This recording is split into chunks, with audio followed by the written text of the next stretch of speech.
அல்லாஹ்வின் தூதர் 7 விஷயங்களை எங்களுக்கு கட்டளையிட்டார்கள், 7 விஷயங்களை விட்டு எங்களை தடுத்தார்கள்.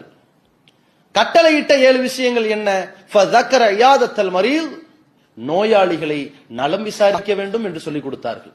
யாரா இருந்தாலும் சரி, எந்த மதத்தவரா இருந்தாலும் சரி, இங்க மதமெல்லாம் கிடையாது. இங்க நோயாளிகளை நலம் விசாரிக்க வேண்டும், இதை எங்களுக்கு கட்டளையிட்டார்கள்.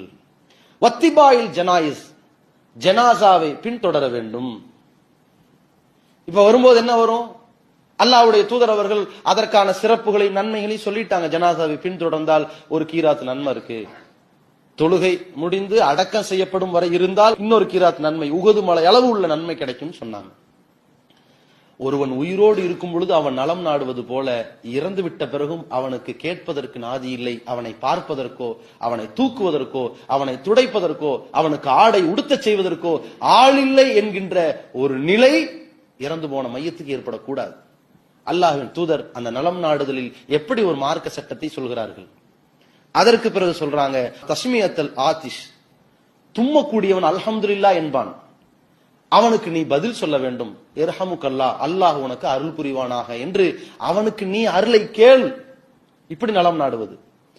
ஒரு ரத்த சலாம், சலாத்திற்கு பதில் சொல்ல வேண்டும். சலாத்தை பரப்பணுங்கிறது அறிவுரை. உனக்கு சலாம் சொல்லப்பட்டா நீ பதில் சொல்லாம போயிடாது, பாவமா போயிடும்.